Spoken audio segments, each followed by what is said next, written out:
Okay, my title is Investigating Exurbia's Existence in Three Metropolitan Areas Through Satellite Imagery and GIS. Again, my name is Thomas Green. This was a thesis that I completed in 2011 out of Minnesota State University. So, implementation of analyses of GIS remote sensing statistics were utilized to support the assumption that Exurbia's existence is actually reliant on geographic location, that there is the possibility that certain metropolitan areas have grown so rapidly, specifically within their suburbanization, that their urbanized areas have become, in essence, have central core, so really they're kind of their own little independent city next to the major metropolitan urban core. So you have your main downtown area, and you have your secondary and your tertiary area. So this included land use and land use change delineation. So the study areas that I selected were St. Louis, Missouri, Twin Cities, Minnesota, and Los Angeles, California.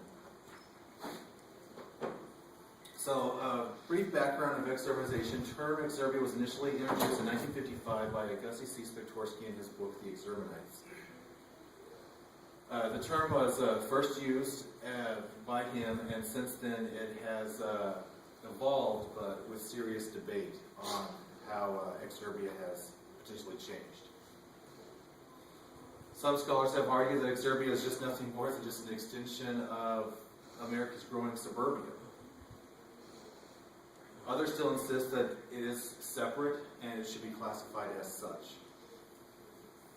So the definition used for this study is based on two sources. The very first source was Spektorsky, 1955, where his basic definition was land parcels of 1 unit per 10 acre of land.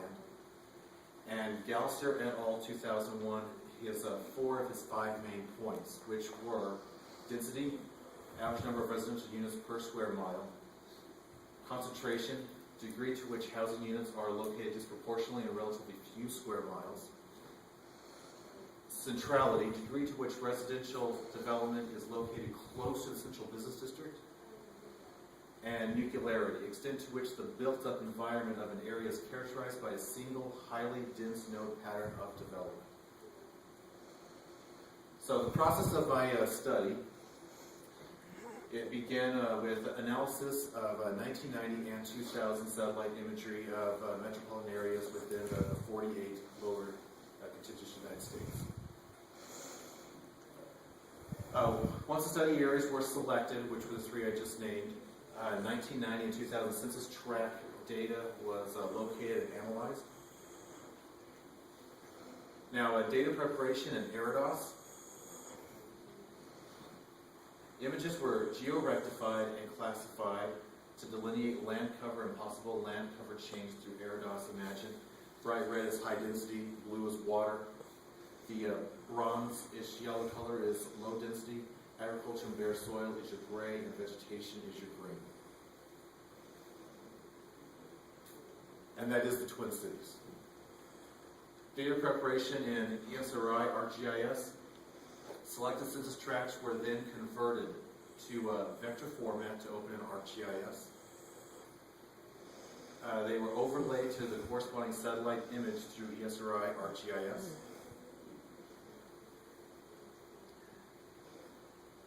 The areas that were classified as high and low density urban were clipped into the selected census tracts.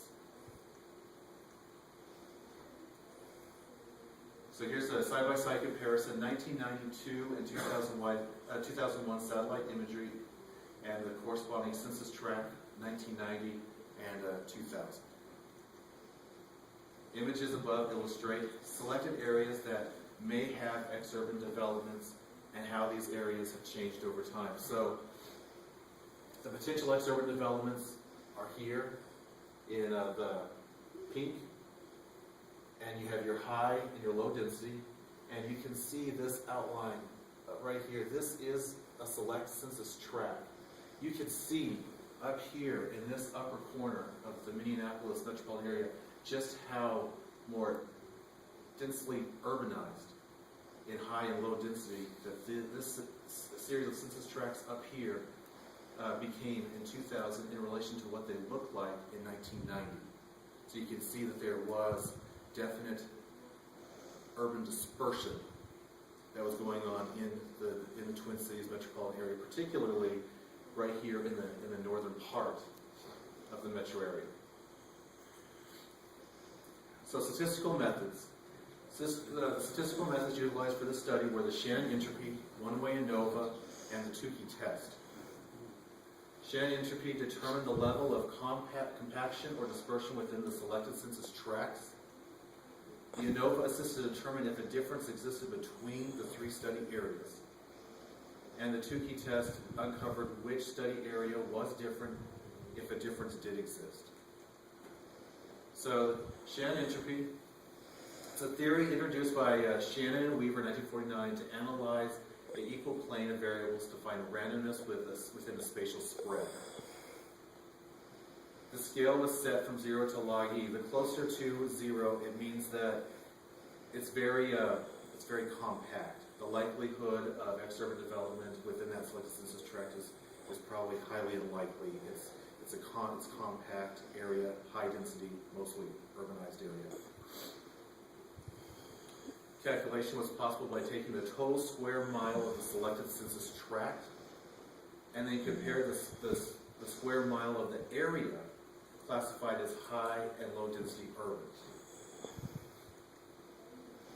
The probability was found through Excel spreadsheet statistic function and supported through SPSS software, where areas classified as compact were multiplied by the total square mile of select census tracts.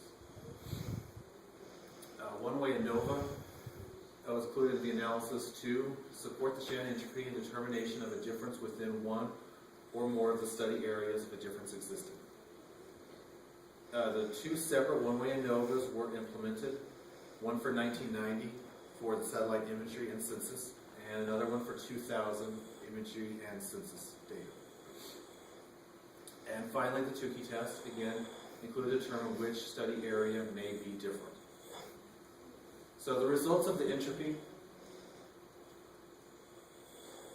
the mean was taken from all three study areas of both years, 1990 and 2000, multiplied and divided to determine the threshold value of 3.65, which you see right here at the bottom of the table. Set threshold value determined that St. Louis and Twin Cities were identical in terms of both. They had extreme urban dispersion. Los Angeles threshold indicated more urban compaction. Results of the one-way ANOVA. Okay, the tables to the right represent the F value for both study years, and this is the F value. F value used to support the entropy results were 3.245 based on a 95% confidence level, going to the F value table to determine the F value and get the number to a more manageable number. And you can see that this number is very, very close to the number that was given as a threshold for the Shannon entropy. Results represent the rejection of the original hypothesis, as at least one study area was actually different than the other two areas, indicating the argument that exurban may be reliant on geographic location and may not be present under certain conditions is true.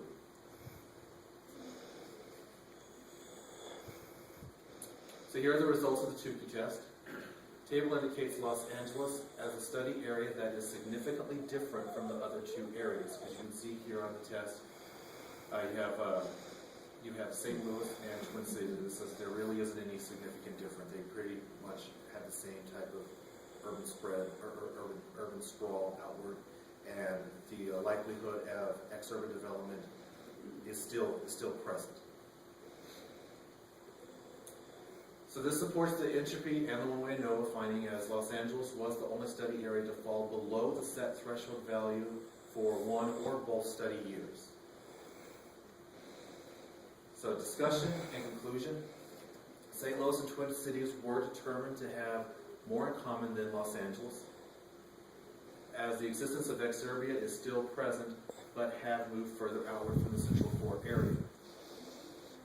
The utilization and comparison of satellite imagery, census tract data, and statistical analysis determines exurbia does exist, but it's reliant is on geographic location. And one reason that Los Angeles was determined as an area that is has a remote likelihood of having exurban development based on the 1990 and 2000 satellite imagery is just because of its geographic location, which I have stated. And that is, it's surrounded by geographic obstacles. You have the San Gabriel Mountains to the north. You have the Santa Ana Mountains to its east. You have Camp Pendleton to its south. So it's basically just harbored inside a bowl, and it doesn't really have much option to just grow inward and just infill what areas that it's already spread out for. So its essence, its history of urban growth.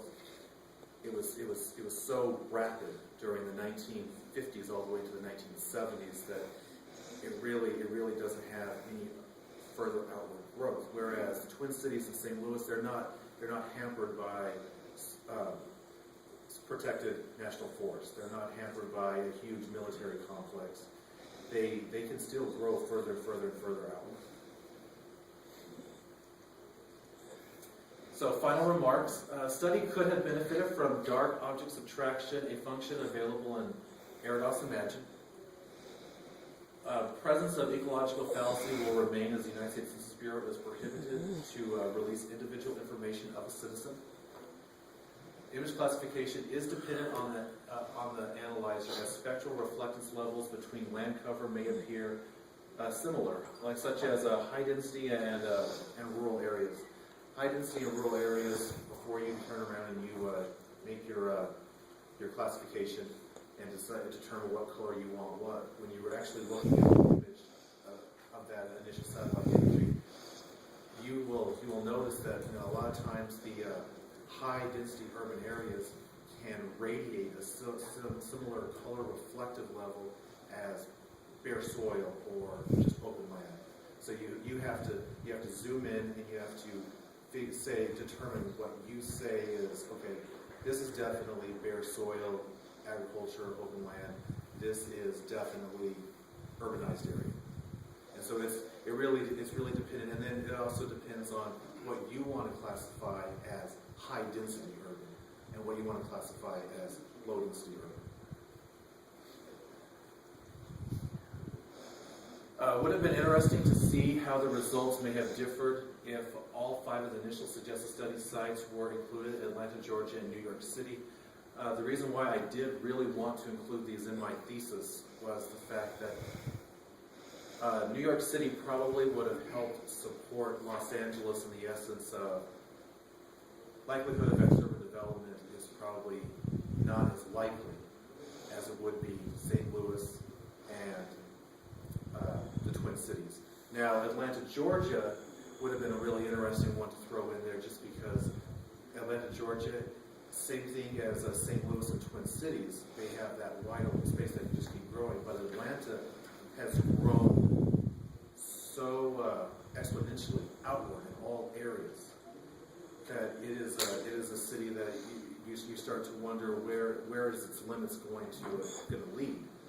Whereas you can see St. Louis and Twin Cities, they seem to have a city plan that they really want to make sure that they can only grow a certain amount of time outward and they need to infill the area. Whereas Atlanta does not appear, based on the satellite imagery, to really have a urban planning system as let's just say as technical and as implemented as like the Twin Cities has. So, is there any questions?